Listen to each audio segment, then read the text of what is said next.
എനിക്ക് പറയാനുള്ള കാര്യങ്ങൾ ഞാൻ ജനങ്ങളോട് പറഞ്ഞത്. അതിൽ കുറേ കാര്യങ്ങൾ വളച്ചൊടിക്കപ്പെട്ടിട്ടുണ്ട്, നിങ്ങൾക്കറിയാം. അതാണ് ഒരു ഭാഗം. ഞാൻ ഇന്നലെ പറഞ്ഞ് അവസാനിപ്പിച്ചതിൽ നിന്നാണ് ഇന്ന് തുടങ്ങാൻ ഉദ്ദേശിക്കുന്നത്. അതിൽ പ്രധാനമായിട്ടും ഉള്ളത്, ആദ്യം ഞാൻ കേരളത്തിലെ ജനങ്ങൾ ഞാൻ ഈ പറയുന്ന കാര്യങ്ങൾ ദയവായി ശ്രദ്ധാപൂർവം കേൾക്കണം. ശ്രദ്ധാപൂർവം കേൾക്കണം. നിങ്ങൾ കൃത്യമായി നിങ്ങളുടെ മനസ്സും കാതും നിങ്ങളുടെ ബ്രെയിനും ഓപ്പൺ ചെയ്തിട്ട് വേണം ഇത് പറയാൻ, കേൾക്കാൻ. കാരണം ഞാൻ പറഞ്ഞ കാര്യങ്ങൾ പലതും വളച്ചൊടിക്കപ്പെടുകയാണ്.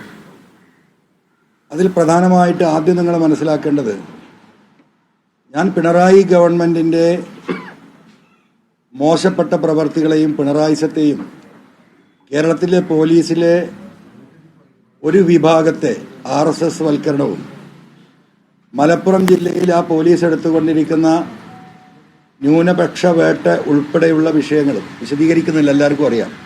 മാമി കേസായാലും മറ്റുള്ള കേസുകളായാലും ഈ വിഷയത്തിൽ മുഖ്യമന്ത്രിയുടെ ഓഫീസും ശശിയും അജിത് കുമാർ എടുക്കുന്ന നിലപാടുകൾ അത്യന്തം ഹീനമാണെന്നും മറ്റു താല്പര്യങ്ങൾക്ക് വഴങ്ങിക്കൊണ്ടാണ് ഈ ഗവൺമെൻറ്റിൻ്റെയും CPM എന്ന് പറയുന്ന പാർട്ടിയുടെയും അടിസ്ഥാനപരമായ തത്വങ്ങൾക്കെതിരായിട്ട് പ്രവർത്തിക്കുകയാണെന്നും കേരളത്തിലെ പാവപ്പെട്ട സഖാക്കൾക്ക്, പാർട്ടിയുടെ LC സെക്രട്ടറിക്ക്, ഏരിയ സെക്രട്ടറി തുടങ്ങി മുഴുവൻ ആളുകൾക്കും പോലീസ് സ്റ്റേഷനിൽ മുണ്ടിട്ട് കയറേണ്ട അവസ്ഥയാണെന്നും കേരളത്തിലെ സർക്കാർ ഓഫീസുകൾ ഇവിടുത്തെ ഉദ്യോഗസ്ഥ ഭരണമാണെന്നും സഖാക്കൾക്കും ജനങ്ങൾക്കും നീതി ലഭിക്കുന്നില്ല എന്നും ഇതിൻ്റെ പിന്നിൽ കേരളത്തിലെ ഒരു വിഭാഗം IPS, IAS, IFS, IRS ഉദ്യോഗസ്ഥരാണെന്നും ഇവരെ നിലക്ക് നിർത്തി തൊഴിലാളി പാർട്ടിയായി ജനങ്ങൾ അധികാരത്തിലെത്തിയ ഈ സർക്കാർ തിരുത്തണമെന്നും ആവശ്യപ്പെട്ടുകൊണ്ടാണ്.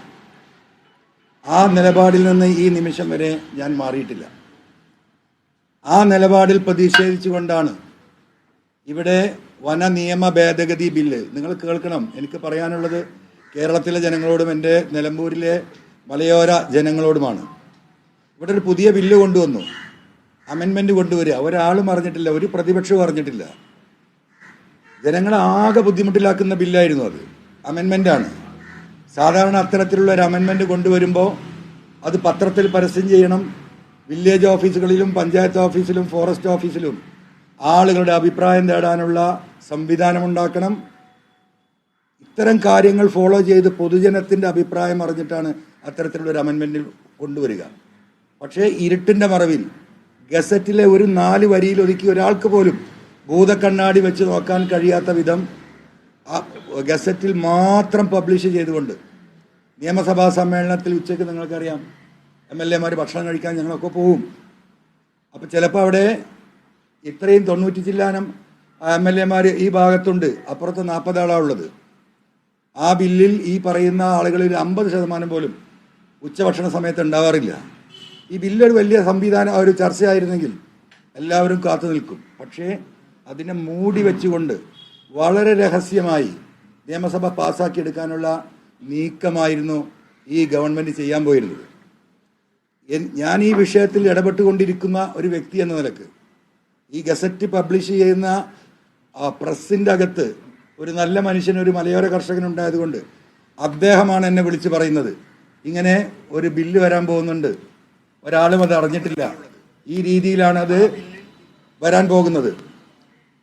അങ്ങനെ ഞാനാണ് ആ വിഷയം കേരളത്തിലെ ജനങ്ങളുടെ മുന്നിലേക്ക് എടുത്തു വെക്കുന്നത്. അതിനു വേണ്ടിയിട്ടായിരുന്നു അന്ന് വയനാട് സമരം നടത്തിയത്. ആ സമരം നടത്തിക്കൊണ്ടാണ് നിലമ്പൂരിൽ വരികയും മണി എന്ന് പറയുന്ന ആദിവാസി സുഹൃത്ത് ആ ദിവസം തന്നെ ആന ചവിട്ടിക്കൊല്ലുകയും ചെയ്തത്. ആ വിഷയങ്ങൾ ഉയർത്തിപ്പിടിച്ച് നടത്തിയ സമരം നടത്തി പോരാട്ടം നടത്തിയാണ് ഇന്നിവിടെ എത്തിയിട്ടുള്ളത്. അപ്പോൾ സ്വാഭാവികമായും ഞാൻ രാജിവെക്കുമ്പോൾ എനിക്ക് തന്നെ മത്സരിക്കായിരുന്നു, എനിക്ക് തന്നെ പറയാമായിരുന്നു ഞാൻ പിണറായിസത്തിനെതിരെ പോരാടി നിലമ്പൂരിൽ വിജയിക്കുന്നു. ഞാനത് പറഞ്ഞിട്ടില്ല. നിങ്ങൾ ആദ്യം മനസ്സിലാക്കണം, അൻവർ ഒന്നും സ്വീകരിക്കുന്നില്ല എന്ന് പറയുന്ന ആ ഒരു നരേഷൻ ഉണ്ടാക്കി കൊണ്ടുവരാൻ UDFൻ്റെ ലീഡർഷിപ്പിലെ ചില ആളുകൾ നടത്തിക്കൊണ്ടിരിക്കുന്ന പരിശ്രമം നിലമ്പൂരിലെ പാവപ്പെട്ട ജനങ്ങൾ നിങ്ങൾ മനസ്സിലാക്കണം. ഞാനൊരു വഴി തുറന്നു കൊടുക്കുകയാണ് UDFന്. എന്തിനു വേണ്ടിയിട്ടാണ്?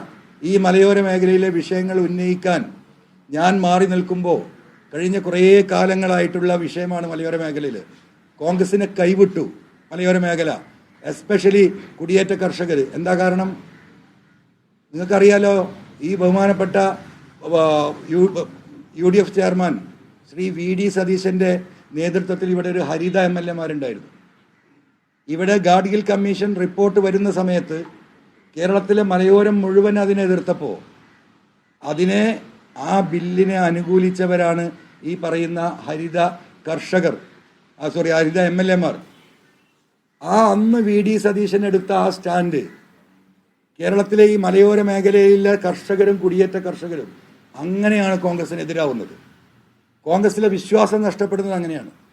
ആ വിശ്വാസ്യത വീണ്ടെടുക്കാനുള്ള ഒരു സഹായകമായ നിലപാടാക്കി ഒരു കുടിയേറ്റ കർഷകനെ സ്ഥാനാർത്ഥിയാക്കിയാൽ അത് ഗുണകരമാകും എന്ന അർത്ഥത്തിലാണ് ഞാൻ ഈ പറയപ്പെട്ട DCC പ്രസിഡന്റിനെ സ്ഥാനാർത്ഥിയാക്കണമെന്ന് പറഞ്ഞത്.